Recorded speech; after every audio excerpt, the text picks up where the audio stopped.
All right, hey, middle school collab. This is a new experience for you guys. I'm going to be walking you through these notes. You will have a test on these notes and last week's notes Thursday. So you're probably seeing this Wednesday morning or Wednesday sometime during the day. So tomorrow, you need to be ready to have a test on All God's Goodness, parts 1 and 2. It is open notebook. But let me tell you from experience, my college classes, a lot of my tests are open notebook, and if I don't have my stuff organized and know where all my answers are, it takes so long to find them, you end up not completing the test. I will have to close the test for this class probably Thursday at around midnight, so don't wait till the last minute to take this. Let's get through these notes. They should be pretty self-explanatory, but I'll just walk you through. This is All God's Goodness, Part 2. This is from your textbook. Okay, so we walked through about like what happened last week. God has judged Israel because they have been guilty of breaking faith with Him just pretty much as soon as they had the first opportunity. And so they had to suffer the consequences of their sins.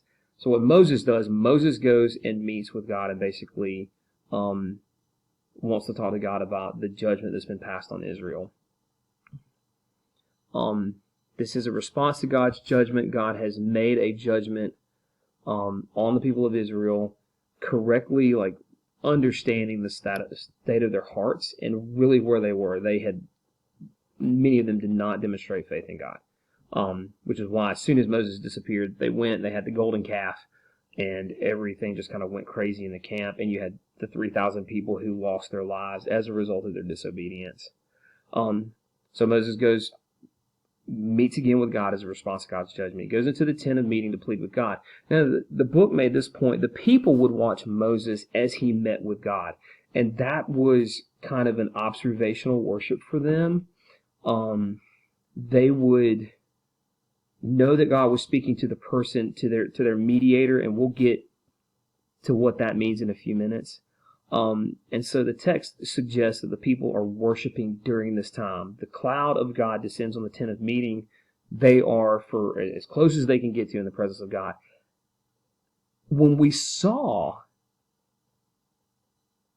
the people sin dealt with and God's judgment dealt with in our last couple of lessons ago, we noticed that the people mourned their sin, and when they found out that God was not going to go with them in the promised land, that He had passed that judgment on them, they were sorrowful. This was a really interesting response because they had displayed a lack of faith, but even in the face of getting what they wanted, which was to be out of Egypt, in the promised land, they actually showed that they did want God.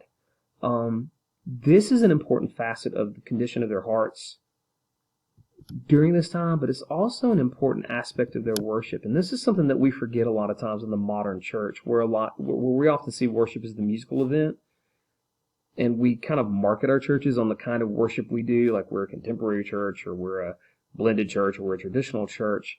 And we tend to get it locked in our brains that worship is like a style of music or a style of something that you can do. Worship is actually approaching God with the reverent awe that He deserves. And often in our lives, and we don't realize this as much because we just don't do it, that includes mourning, being sad right here, being sad about our sin. That is a viable part of what our worship is, and that is something that we can take and apply to us immediately. Like sometimes we worship as we repent to God.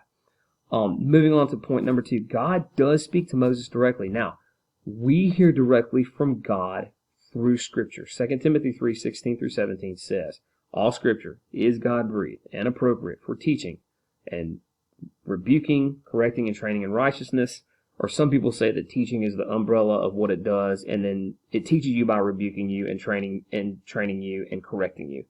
But either way, Scripture does that.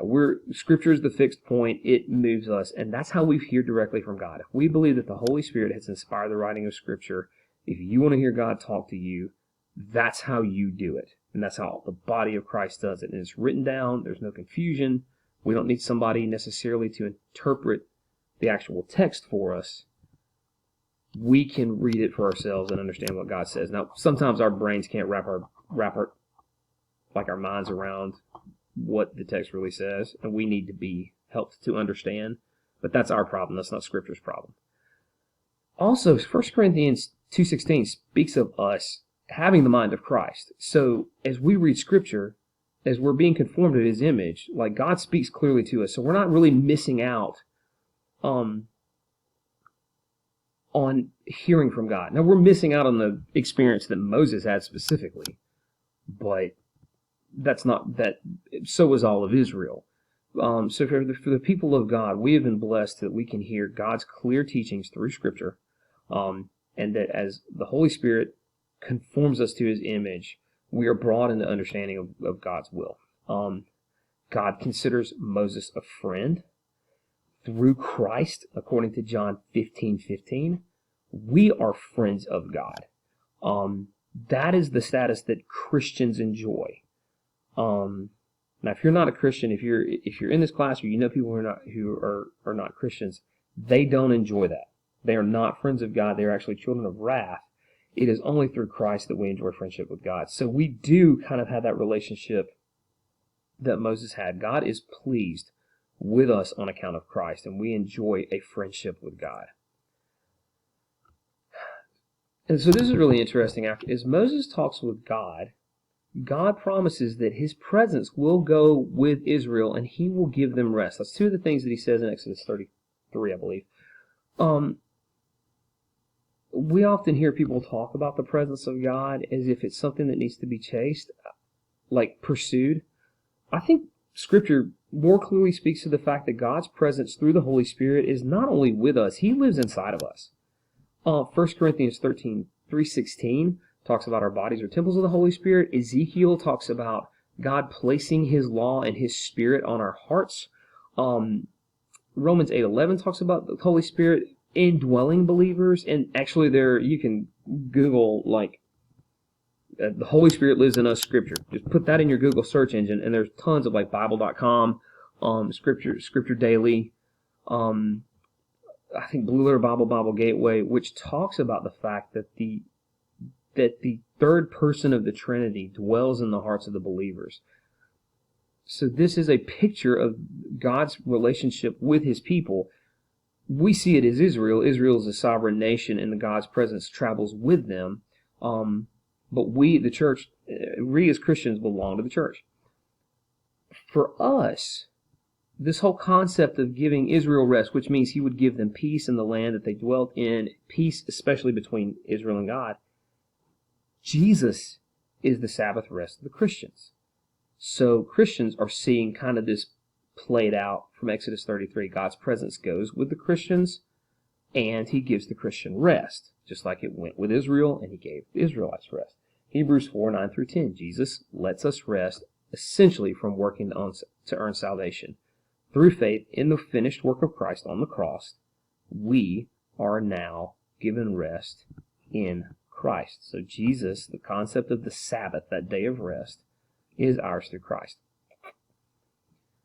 So Moses is in a dialogue here with God in Exodus 33. This carries over to 34. And he talks about the need for God to go with the people. Moses is basically reinforcing an agreement, this conversation that he's having with God right here.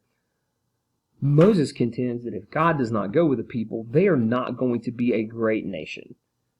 In fact, Moses basically says, if you're not going to go with us, let's quit the whole thing now. There's no reason for them to be a nation at all. Think about it.